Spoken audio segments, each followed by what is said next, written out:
Listen to your zodiac signs daily predictions for today, Saturday, March 15, 2025. Wá gbọ́ ṣíṣe àti máṣe tòní gẹ́gẹ́ bí irúfẹ́ ìràwọ̀ tí ò ń lò.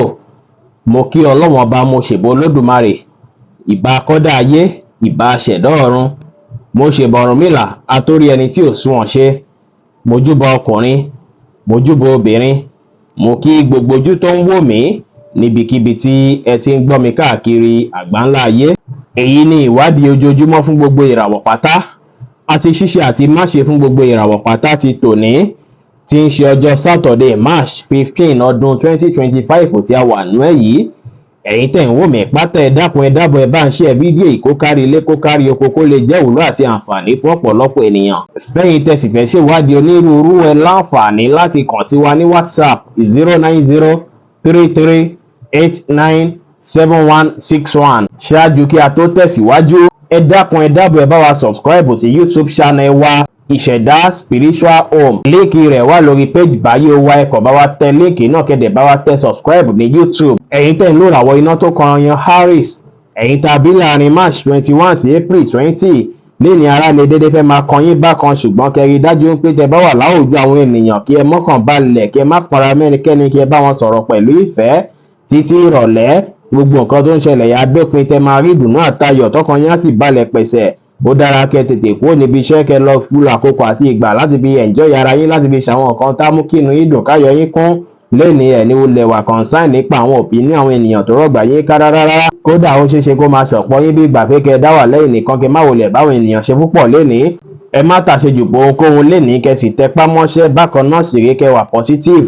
Aago 5 ní ìrọ̀lẹ́ sí aago 6 ní ìrọ̀lẹ́ ní àkókò èyí tó dára jù fún yín láti fi ṣe ohun tó ṣe kókó, tó ṣe pàtàkì jù nínú ìgbésí ayé yín lónìí, tí kọ́lọ̀ blue sì jẹ́ kọ́lọ̀ èyí tó dára jù fún yín láti wọ̀ láṣọ ní ọjọ́ tòní.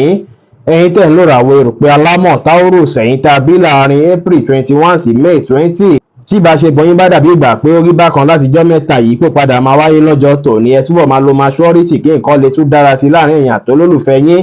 Ẹ fìfẹ́ àtọ̀yàyà hàn sí àwọn ènìyàn, kẹ́ ṣe dáadáa sáwọn èèyàn lénìí. Ó ṣeéṣe kẹ́ rírí owó dáadáa lọ́jọ́ tòní, ṣùgbọ́n tẹ bá ń kanra ó ṣeéṣe kí yẹn má lè jẹ́ kí owó náà wọlé fún yín dáadáa o. Lénìí ó ṣeéṣe kí ọ̀rẹ́ yín tó ṣe pé ẹ ti jọ mọ́ra tipẹ́tipẹ́ kankan wáyé wá lọ́jọ́ tòní. Bẹ́ẹ̀ sì ni ṣáájú kẹ́ tó gbé ìgbésẹ̀ kan àbí dáwọ́lé nǹkan lọ́jọ́ tòní, kí ẹ wòye sí nǹkan tí ó máa bí nígbẹ̀yìn ṣáájú kí ẹ tó gbé ìgbésẹ̀ náà. Kẹ́ sára, ẹ ní ìrètí pé nǹkan máa dára, kí ẹ má ṣe ní ìṣojú kòkòrò kan ju bó ṣe yẹ lọ. Ẹ má ṣe ohun tó lágbára jẹ̀mí lọ, kẹ́ fìfẹ́ àtọ̀yàyà hàn sáwọn èèyàn, kẹ́ sì ṣe dáadáa sáwọn èèyàn pẹ̀lú. Green jẹ́ kọ́lọ̀ tó dára jù fún yín láti wọ̀ láṣọ lónìí. Aago 3 ní ọ̀sán sí aago 4 ní ìrọ̀lẹ́ ní àkókò èyí tó dára jù fún yín láti fi ṣe ohun tó ṣe kókó, tó ṣe pàtàkì jù nínú ìgbésí ayé yín ní ọjọ́ tòní.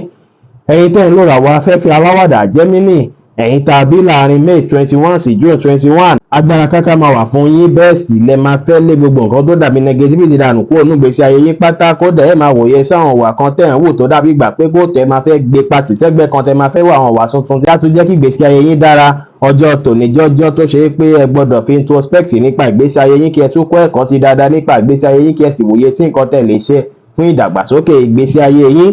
Léni ẹ má wà náwó nínú àpà lórí àwọn kan tí ò wúlò. Ẹ ṣe dáadáa sáwọn ọmọdé. Ọjọ́ ìrọ̀rùn àtọjọ́ ìbáṣepọ̀ tó dánmọ́ lọ́jọ́ tòní díẹ̀. Ó dára kí ẹ lo àkókò àti ìgbà pẹ̀lú àwọn olólùfẹ́ yín, kẹ́ rẹra yín lẹ̀. Bẹ́ẹ̀ sì lẹ tún lómìnira láti káàkiri lọ bíkíbi láti lọ wá oore lónìí, kò sí wàhálà. Red jẹ́ kọ́lọ̀ tó dára jù fún yín láti wọ̀ láṣọ lónìí. Aago 5 kọjá 20 ìṣẹ́jú ní ìrọ̀lẹ́ sí aago 7 kọjá 20 ìṣẹ́jú ní ìrọ̀lẹ́ ní àkókò èyí tó dára jù fún yín láti fi ṣe ohun tó ṣe kókó, tó ṣe pàtàkì jù nínú ìgbésí ayé yín ní ọjọ́ tòní. Ẹ̀yin tẹ́ ń lò ràwọ̀ omi agbára Cancer, ẹ̀yin tàbí láàrin June 22 sí July 22, ọ̀pọ̀ yín ó ṣeéṣe kẹ́ ráwọn kùdìẹ̀kudiẹ̀ kan lọ́jọ́ tòní, ṣùgbọ́n tí ẹ bá lè ní strong will, tẹ́lẹ̀ nígbàgbọ́ pé ẹ máa kojú rẹ̀, máa padà borí challenges èyíkéyìí lénìí. Kò sí bó tilẹ̀ òkú lé kókó tó, ó ṣeéṣe kí owó wọlé lọ́nà gbọ́rọ̀ fún yín lọ́jọ́ tòní, téyìí sì máa bí kí ẹ ní ìgboyà lọ́jọ́ tòní. Kẹ́ kíyèsára, ẹ má ṣe fàyè gbà káwọn ọ̀rẹ́ yín kó take advantage generosity yín lénìí. Ó ṣeéṣe kí stress kò fẹ́ fa argument láàrin èèyàn tó lólùfẹ́ yín. Fún ìdí èyí, kẹ́ mọ́kàn balẹ̀, kẹ́ sì compose ara yín. Ẹ má ṣe mu omi tútù lọ́jọ́ tòní, ó ṣeéṣe kó ṣàkóbá fún ìlera ara yín tí ẹ bá ṣe bẹ́ẹ̀. Ẹ múra dáadáa lénìí kí ẹ dùn rí. ẹ má sọ̀rọ̀ òdì àbí ọ̀rọ̀ àìtọ́ sí èèyàn, ẹ ṣe dáadáa sáwọn èèyàn kí ẹ sì wá ìrọ̀rùn láwùjọ yín pẹ̀lú.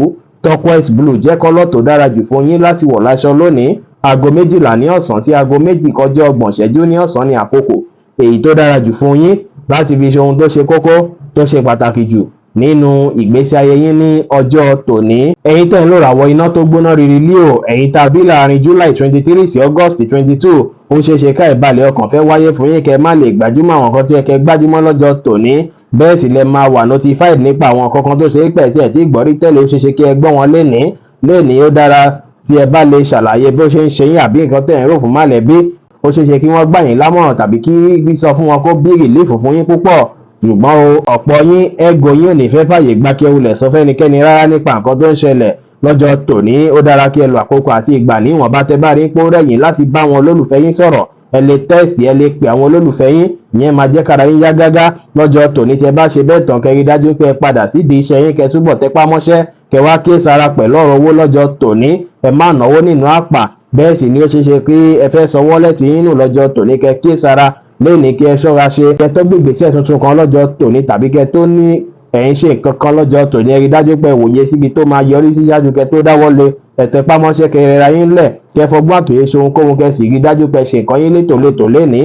Gbogbo àkókò tá wà látòwúrọ̀ ṣáájú aago 4 ní àkókò èyí tó dára jù fún yín láti fi ṣe ohun tó ṣe kókó tó ṣe pàtàkì jù nínú ìgbésí ayé yín lónìí, tí kọ́lọ̀ sky blue sì jẹ́ kọ́lọ̀ èyí tó dára jù fún yín láti wọ̀ láṣọ ní ọjọ́ tòní.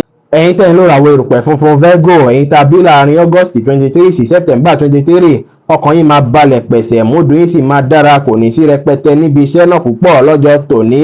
Ẹ̀yin tẹ́ jẹ́ single, ó ṣeéṣe kẹ́ ṣalábàápàdé olólùfẹ́ tuntun lénìí. Bẹ́ẹ̀ sì ni ẹ̀yin tẹ́ ti wà nínú relationship kan tẹ́lẹ̀, ìbáṣepọ̀ yín á tún dára sí. Ó wá ṣeéṣe kágbára káká má fi bẹ́ẹ̀ sí fún yín, tẹ́ sì lè jẹ́ kí nǹkan kékeré dédé fẹ́ máa tètè kan yín lára. Ó ṣeéṣe kẹ́ ríre gbámú dáadáa níbi iṣẹ́, tẹ̀sí tún máa lọ́pọ̀túnítì láti rọ́nà gbégbà láti wá bí iṣẹ́ yín ṣe fẹ́ ní ìdàgbàsókè sí. Léni ẹ kíyèsára, ẹ má ṣèlérí ohun tẹ́lẹ̀ múṣẹ fólólùfẹ́ yín rárá. Ẹ ṣe dáadáa sáwọn èèyàn, kẹ́ rẹra yín lẹ̀, kẹ́ báwọn èèyàn ṣe pẹ̀lú àwàdà àti ẹ̀rín. Bẹ́ẹ̀ sì lẹ́tún lómìnira láti káàkiri lọ́bikíbi láti lọ́wọ́ oore lónìí, kò sí wàhálà. Grey jẹ́ kọ́lọ̀ tó dára jù fún yín láti wọ̀ láṣọ lónìí. Aago 3 ní ọ̀sán sí aago 4 ní ọ̀sán ní àkókò èyí tó dára jù fún yín láti fi ṣe ohun tó ṣe kókó tó ṣe pàtàkì jù nínú ìgbésí ayé yín ní ọjọ́ tòní. Ẹ̀yin tẹ́ ń lò ràwọ̀ afẹ́fẹ́ márìmí fún Libra, ẹ̀yin tá a bí láàrin September 24 sí October 23, lọ́jọ́ tòní kí ẹ wòye sí ọ̀nà tó dára tẹ́tú lè gbé ìgbà tí ìgbésí ayé yín á tún fi dára lénìí. Ó ṣeéṣe kọ́pọ̀ yín kẹfẹ́ lò àkókò àti ìgbà lẹ́yìn nìkan láti fi wòye sí àwọn kan tẹ́lẹ̀ ṣe táyé yín á fi yí padà sí rere. Kí ẹ mọ̀ dájú pé gbogbo nǹkan ò lè jẹ́ ti yín lẹ́ẹ̀kan ṣoṣo náà, ẹ lè dáwọ́ gbọ̀n kan púpọ̀ lẹ́ẹ̀kan ṣoṣo. Ẹ rí dájú pé ẹ ń gbé nǹkan yẹn ní ìgbésẹ̀ kìíní kejì, kẹ́ ṣe ní step by step.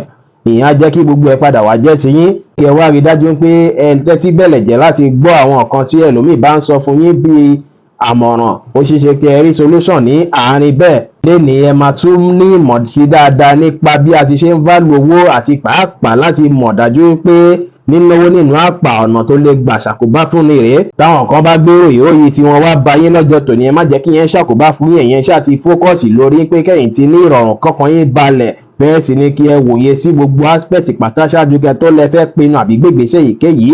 Ẹ wá lè lo àkókò àti ìgbà tí ẹ bá free láti fi ṣàwọn nǹkan tá mú kí inú yín dùn, káyọ̀ yín kún. Ẹ má ṣe ohun tó lágbára jù ẹ̀mí yín lọ.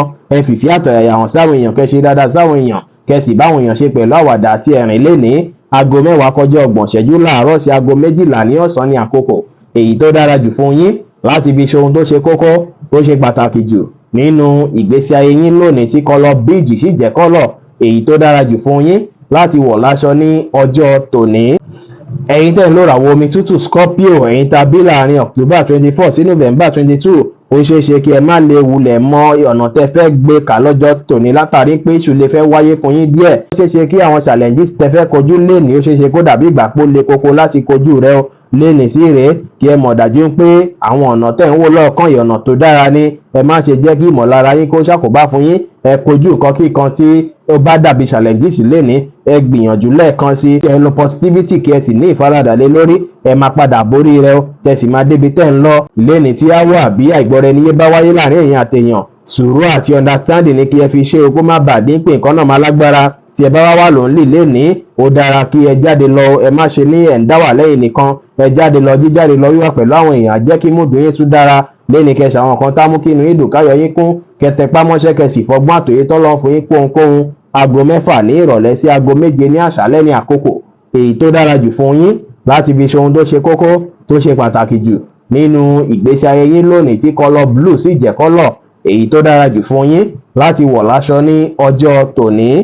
Ẹ̀yin tẹ́ ń lò ràwọ̀ inú àtùpà Sagittarius ẹ̀yin tá a bí láàrin November 23 sí December 22 ọjọ́ tòní máa dára, agbára kankan máa wà fún yín, ẹ máa wà determine láti ṣiṣẹ́ lọ́jọ́ tòní ẹ máa rí dájú pé àwọn iṣẹ́ tẹ̀ ń ṣe ẹ ṣàṣeyọrí lórí rẹ̀. Kò sí bí nǹkan náà ṣe lè lágbára tó, kódà àwọn tó jẹ́ olólùfẹ́ bí ọ̀rẹ́ bí màlẹ́bí wọ́n á dúró tì yín lọ́jọ́ tòní tí èyí sì máa mú kọ́kàn yín balẹ̀ tẹ̀sí máa padà rí dájú pé gbogbo iṣẹ́ tẹ́ ṣe láṣeyọrí kí ilẹ̀ tó ṣú. Ó dára fẹ́yìn tẹ́ ń lò ràwọ̀ yìí láti báwọn èèyàn ṣe lọ́jọ́ tòní tó bó ṣe ṣe kẹta alábàápàdé àwọn ènìyàn pàtàkì, ẹ báwọn èèyàn sọ̀rọ̀ pẹ̀lú ìfẹ́, ẹ bá wọn ṣe pẹ̀lú àwàdà àti ẹ̀rín, kí ẹ sì fi ìgboyà ṣe ohunkóhun lè ní pẹ̀lú. Aago 3 ní ọ̀sán sí aago 4 ní ọ̀sán ní àkókò èyí tó dára jù fún yín láti fi ṣe ohun tó ṣe kókó tó ṣe pàtàkì jù nínú ìgbésí ayé yín lónìí tí kọ́lọ̀ green sì jẹ́ kọ́lọ̀ èyí tó dára jù fún yín láti wọ̀ láṣọ ní ọjọ́ tòní.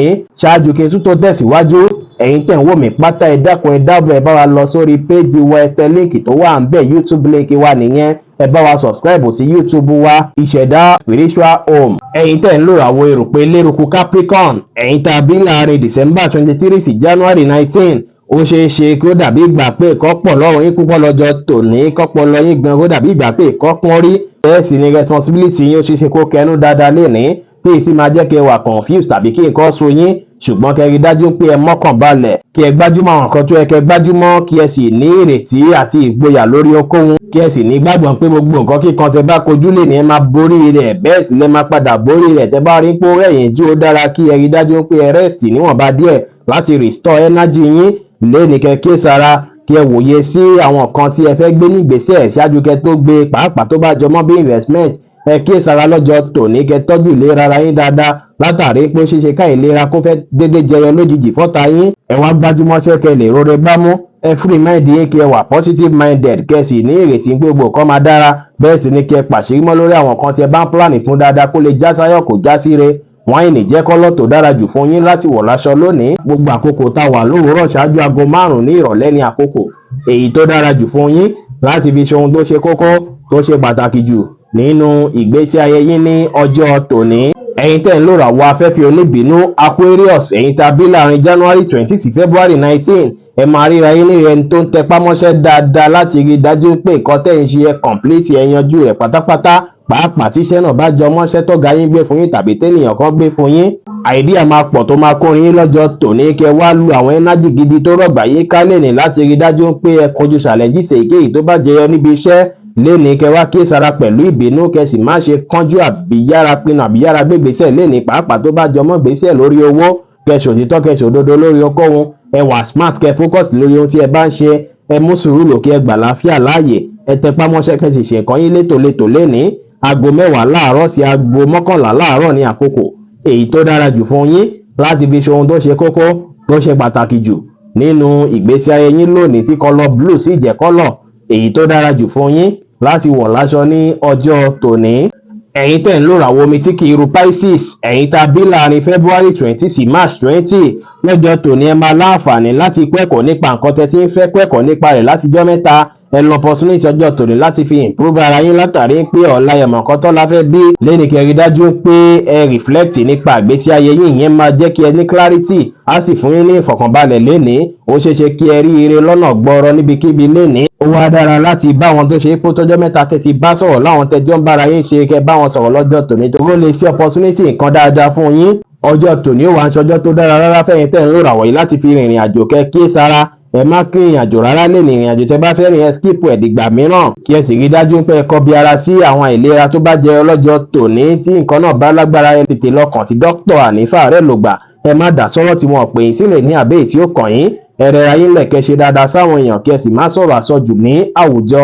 Green jẹ́ kọ́lọ̀ tó dára jù fún yín láti wọ̀ láṣọ lónìí. Aago 6 ní ìrọ̀lẹ́ sí aago 7 ní àṣálẹ́ ní àkókò èyí tó dára jù fún yín láti fi ṣe ohun tó ṣe kókó tó ṣe pàtàkì jù nínú ìgbésí ayé yín ní ọjọ́ tòní. Bó ṣe jẹ́ nìyẹn fún gbogbo irúfẹ́ ìràwọ̀ méjìlá tó wà pátá. Ẹ̀yin tẹ́ ń wò mí pátá ẹ má gbàgbé pé Ọlọ́run Ọba Olódùmarè nìkan lọ́ba tó ní ìmọ̀ jùlọ. Fẹ́yìn tẹ́ fẹ́ ṣèwádìí onírúurú ẹ láǹfààní láti kàn sí wa ní WhatsApp 09033897161. Ire gbogbo á jẹ́ tiwa lónìí, lọ́sẹ̀ yìí, lóṣù yìí àti ní gbogbo ọjọ́ ayé wa láṣẹ Èdùmàrè. Ire o.